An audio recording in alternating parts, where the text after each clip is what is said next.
Hello and welcome to Alexander Disease Research Update, episode 31, recorded on March 25th, 2026. I'm Albie Messing from the Waisman Center at the University of Wisconsin, and with me today are Annette Bley and Nadia Kokaly from the University Children's Hospital and the German Center for Child and Adolescent Health in Hamburg, Germany. Annette and Nadia, this is the first time for both of you on the podcast, so to help our listeners, can you say a bit about yourself and how you came to be interested in Alexander disease? Yes, sure. So my name is Annette Bley and I'm a pediatrician, and since 19 years I'm working at the Leukodystrophy Center in Hamburg in Germany.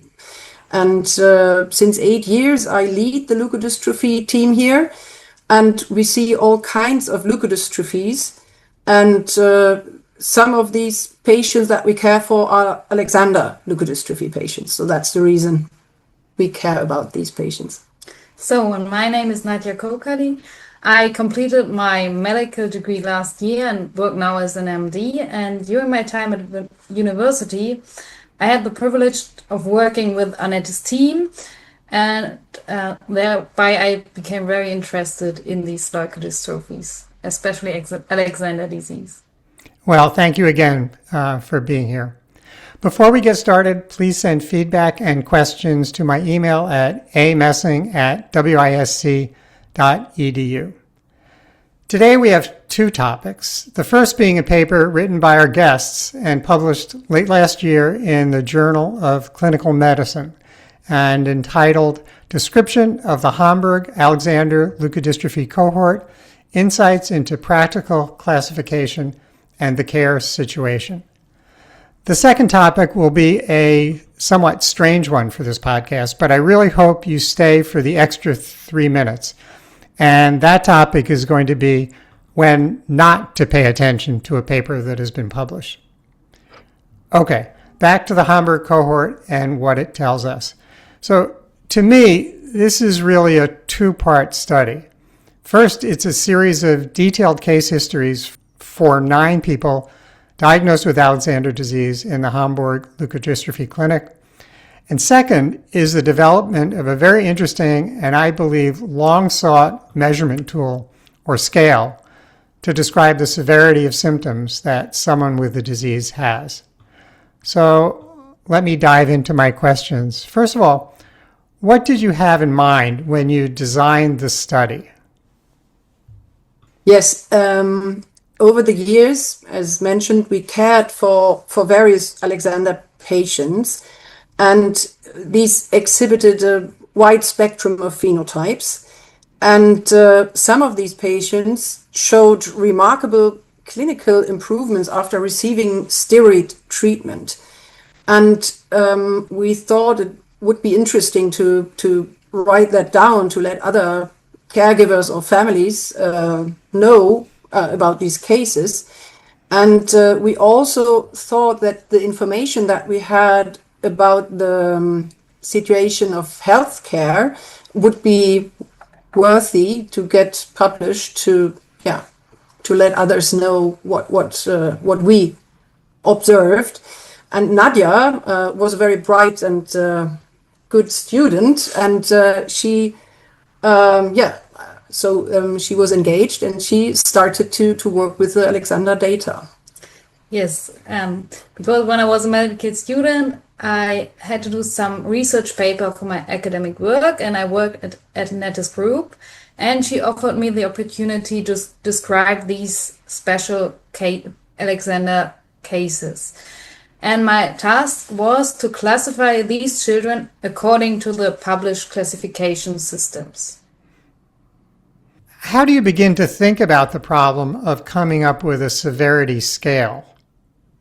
Yes, as I said, initially it was my task to classify our patients according to the published classification systems. However, it was a little bit frustrating over time because some of our patients just fit to different types of disease or subtypes of disease. And especially we had 2 cases who regained abilities after steroid treatment, and it was very difficult to classify them. And then I went to Annette to ask her what to do about that. Yes, we discussed these cases, and it wasn't that easy. Nadia was right, and it was almost impossible to classify them because they didn't have the normal course of the disease. So we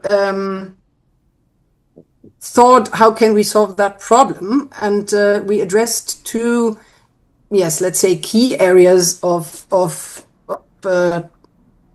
gaps or needs. So how could we classify these patients who do not fit into a classification, and how can we address the severity at a certain time point? Because the patients that gave us the hardest work lost abilities or showed symptoms and regained these abilities or had less symptoms later on. So we needed something that would be able to reflect improvement as well as deterioration over the course of the disease. And we published in 2021 a severity scale for another severe leukodystrophy for the Canavan disease. And so, and my group, or my former head of the leukodystrophy team decades ago was involved in developing severity scores for similar diseases like NCL or others. So we thought, we should say what NCL is. Neuronal ceroid lipofuscinosis, another severe neurodegenerative disease. It's not a leukodystrophy, but it's also a similar neurodegenerative diseases that affects children. And so we thought, okay, here's something needed that reflects the severity at certain time points. And we thought that, and I think you will explain it in a little more detail, we chose certain items where we thought these items would reflect the severity of the disease well.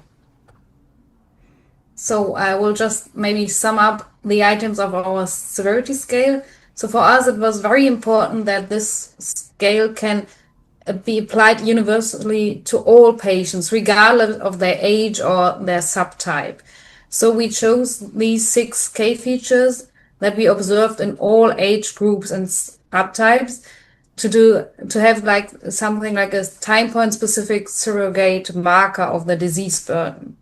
And these 6 items are like the feeding problems, which are very important for life quality of the whole family, epilepsy, motor function, failure to thrive, and the language, of course, if you can communicate, and apnea, because apnea can be very life-threatening.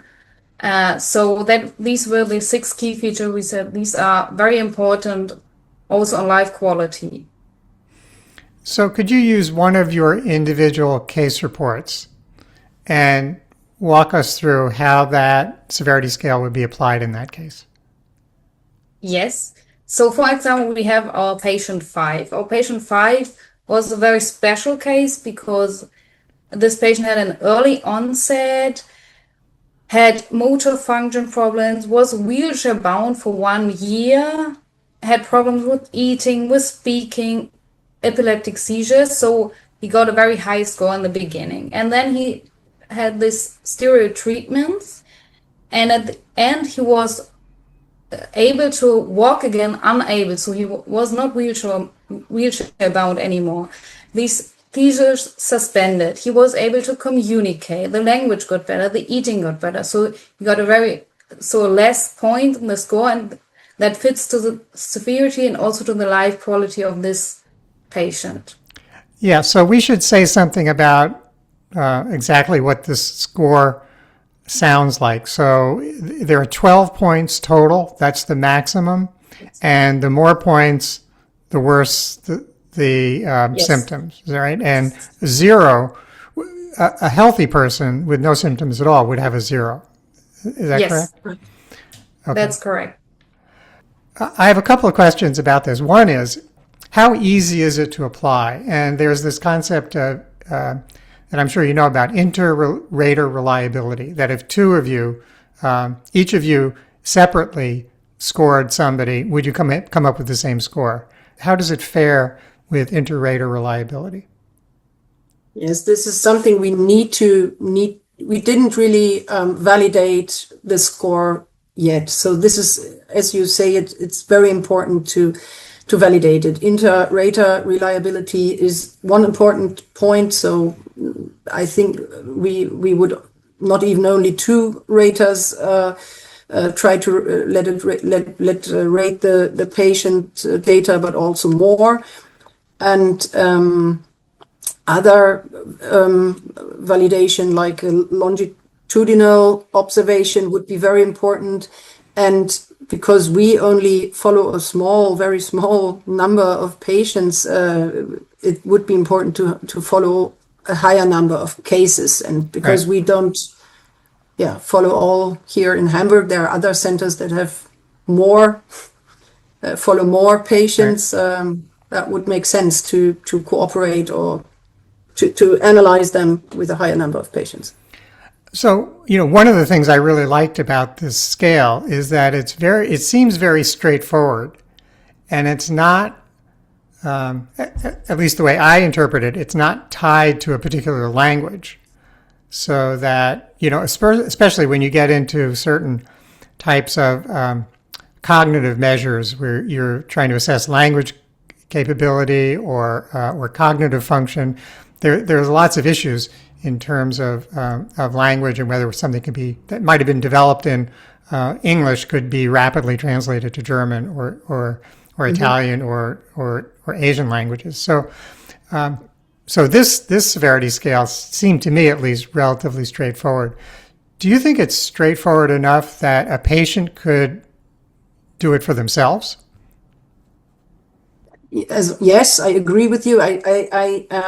We try to choose items that are easy to judge or to remember, and hopefully also easy to get these information retrospectively. So if we only have medical letters or anamnestic information like questionnaires by the parents or something like that, because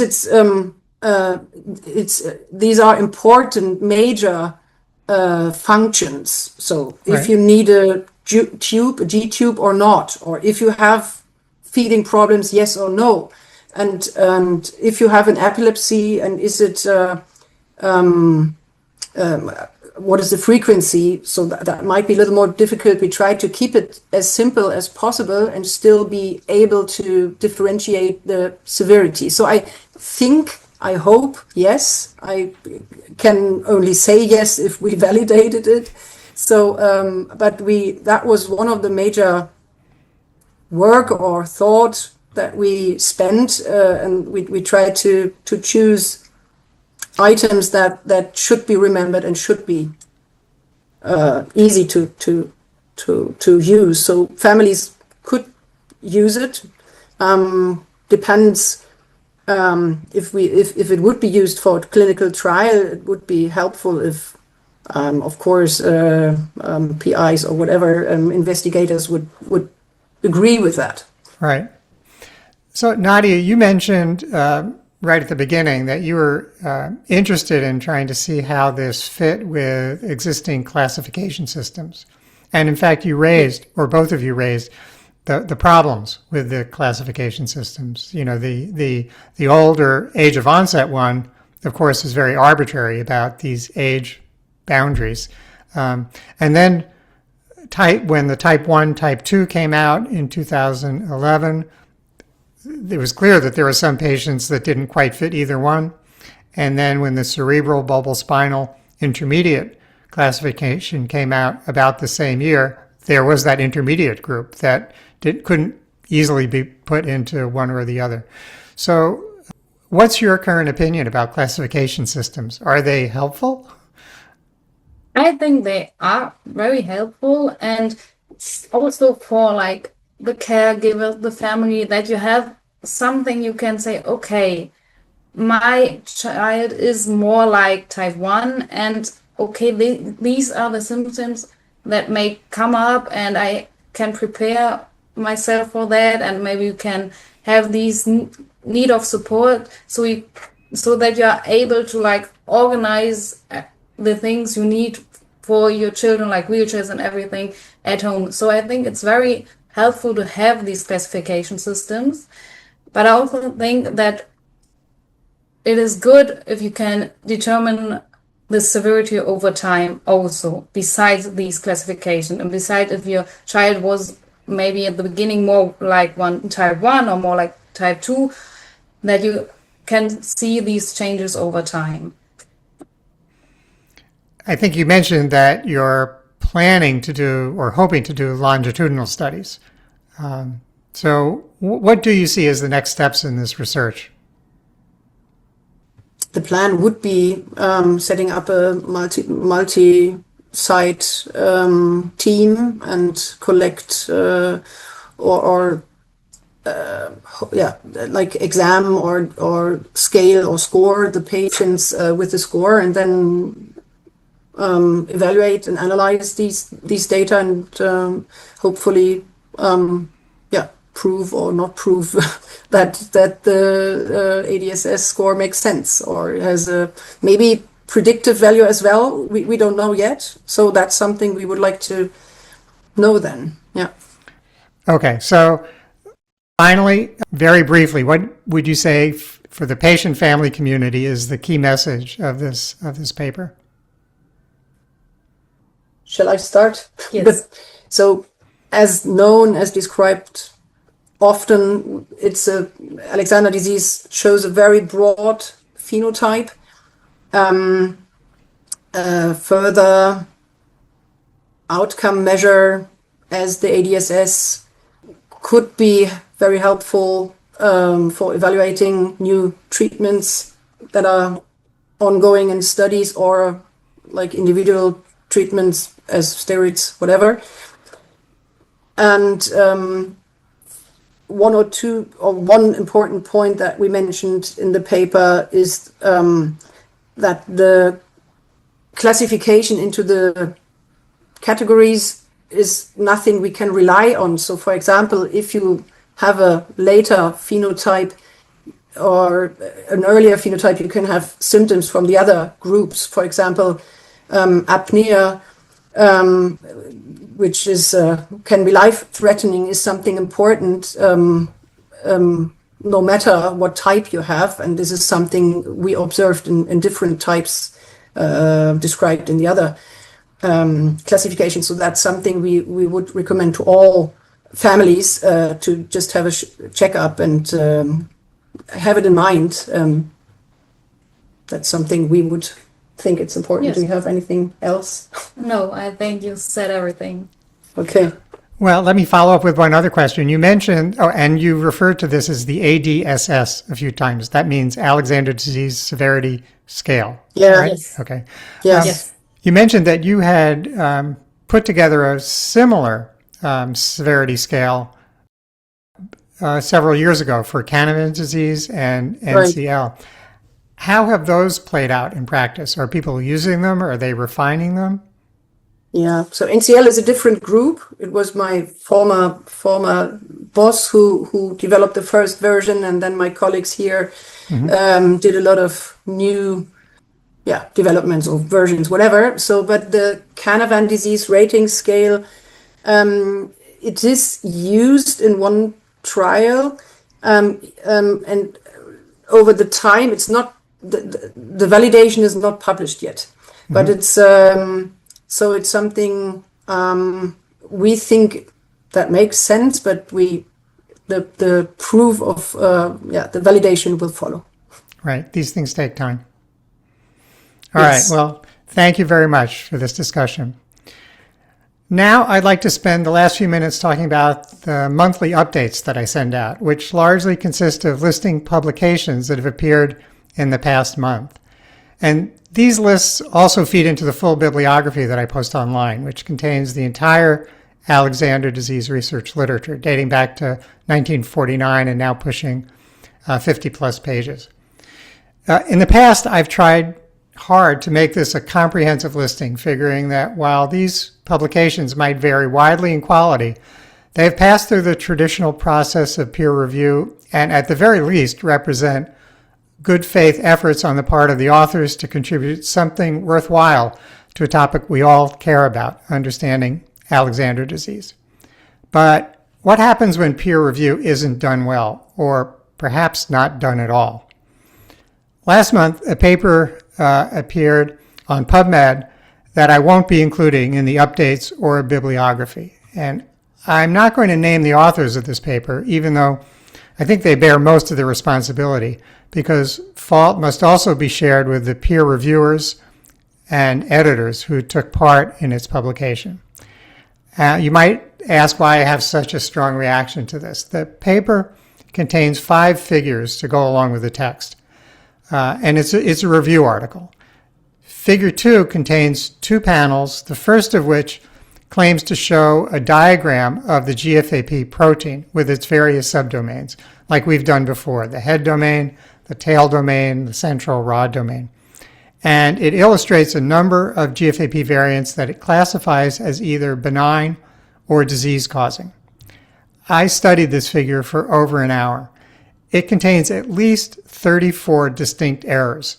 Variants that are pathogenic that it shows as benign, variants located in the wrong place in the protein, variants that don't even exist at all. Now, mistakes happen to all of us, and 1 or 2 might have been tolerable and easily fixable. But 34? I think this damages the credibility of everyone publishing on Alexander disease. And I have my own suspicions about how and why this happened, but I don't consider this an innocent mistake. Do responsible authors show this level of inattention to their subject matter? And where were the peer reviewers? So from now on, the Alexander disease bibliography will not be complete, and hopefully the better for that. That's all for today's episode of Alexander Disease Research Update. Thank you for listening, and thanks to Annette and Nadia for joining me today. And thanks to Daniel's Fight, our sponsor for these podcasts. Our theme song was written by Charlie Allenson. I'm Albie Messing. See you next time.